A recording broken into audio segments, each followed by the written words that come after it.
Hello and welcome to this special MHR podcast episode as it's the budget, and as ever we are here commenting straight as it happens so you can get our take on what it means for employees, employers and businesses as a whole. So James, thanks for joining us again.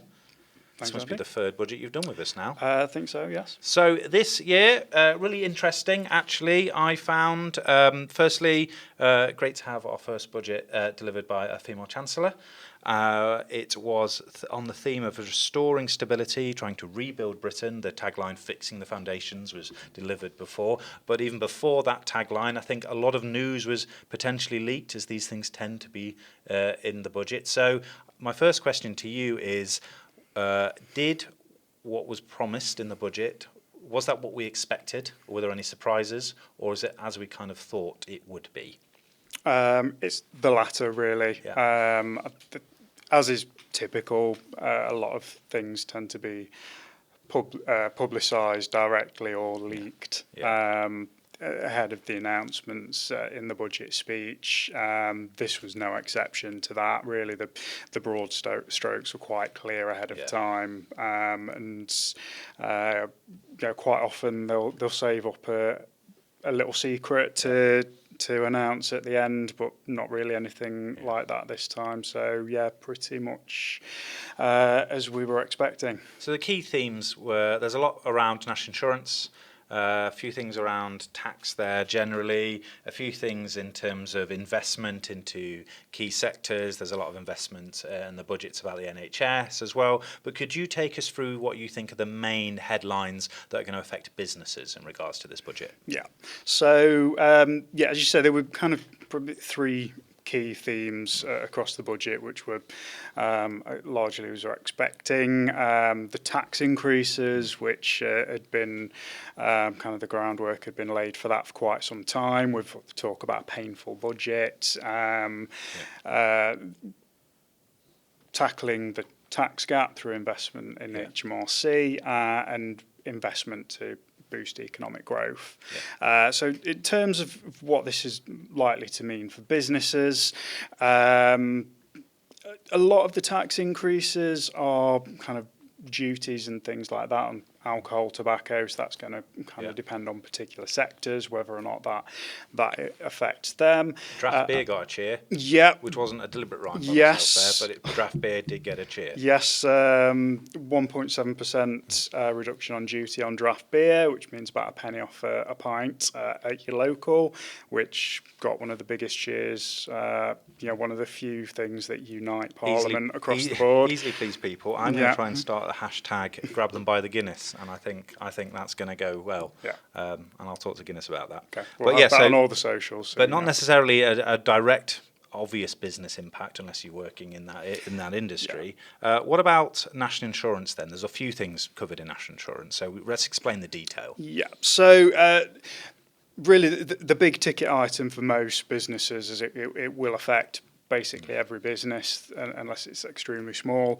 National insurance, so there's an increase of the employer's national insurance rate to 15%, and also a reduction at the secondary threshold, the point at which an employer starts paying national insurance, from £9,100 to £5,000. Just that decrease of the secondary threshold by itself will be around about an extra £600 per employee if they earn over £9,000 a year. So the percentage increase aside, that's quite a big hit to a lot of businesses. To try and counteract some of that, there was a recognition of the fact that this could be a big hit to smaller businesses. There's an increase in the employment allowance, which is offset against national insurance contributions, meaning some smaller business may still not pay any national insurance contributions at all after the employment allowance is counted for. But really, the national insurance increase is the big item, which was announced ahead of the budget more or less. So we were expecting it. There wasn't an announcement for taking employer contributions on employer pension contributions, which had been mentioned ahead of the budget. in terms of payroll software, that would have been a bit more of a challenge than kind of a flat increase to rates. But yeah, for probably going to be the biggest hit to businesses is that national insurance increase. Is it worth talking about then, so I think we've talked about kind of the budget changes and the tax changes there. Is it worth talking about some more of the incentives that were discussed and how they may relate to business as well? So there's a lot of investment that's been announced for budgets in different kind of industries. Which one of the main ones kind of covered there?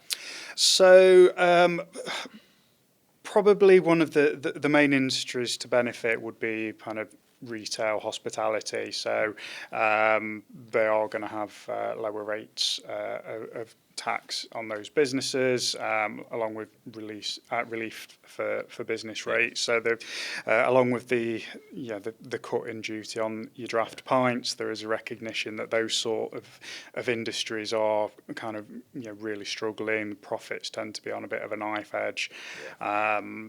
So to benefit those industries that that national insurance increase could push over the edge, there has been some consideration of that in terms of how that could affect them and support for those sorts of businesses. So there's going to maintain kind of parity of electric car benefit relief. So again, there have been some discussions about whether we would start seeing that ramping up now. It's encouraging in a way, though, isn't it? Because it helps businesses kind of prepare to what they could maybe do. It might seem like a light touch compared to, say, national insurance, but if businesses have a surety from the government that actually there's going to be more incentives behind electric travel, then they can put that into a benefits package. They can put that as part of their policy. They can put it as part of their sustainability plan. So at least it helps future planning in that sense and commitment to where the money's going. I think potentially that would be probably the best outcome for businesses from this budget is a commitment to kind of planning further ahead than kind of a year, 2 years, 3 years, so businesses can have some certainty, so they can start investing around that, and that's really kind of I think the message behind the budget is the stability. We've just had loads of budgets in the last couple of years. We didn't plan for all of them, and they were all quite quick in what happened. Now we've got what seems a bit of a longer budget, but it's all focused around ensuring that stability and kind of forward-thinking planning. Yeah, I think that kind of planning to encourage businesses to start investing. So I think that's really, I think, where they're hoping the money will come from is economic growth, so that just general taxation will increase by virtue of the fact that the economy grows larger. That's obviously very difficult to predict whether that will come to pass, but that's kind of how it is being sold, that investment will kind of counteract some of these increases, these short-term increases to taxation, and a lot was made towards the end of the speech around investment in infrastructure, NHS, public services, the devolved nations, things like that, to kind of boost that growth. So typically we usually go, well, what's next? What does that mean? But only time really tells, doesn't it? I don't think there's any immediate things we can say apart from we need to see how these unfold, really, unless there's any other observations you want to make, James? Yeah, I mean, that is largely the case. I mean, the national insurance thing is the big thing that's going to impact everybody. We still shouldn't forget about the fact that the Employment Rights Bill was announced a few weeks ago, and there's still various management measures to go through Parliament out of that, which could potentially have a much bigger impact on businesses. Things like removing waiting days from sick pay and all that kind of measures that were announced that could potentially end up being bigger concerns to business than what was announced in the budget today. Brilliant. James, thanks for coming on and giving your immediate commentary. It's great that we have it. There's obviously a lot that you can read about the budget. It's going to be on every news article you can get, especially throughout the UK.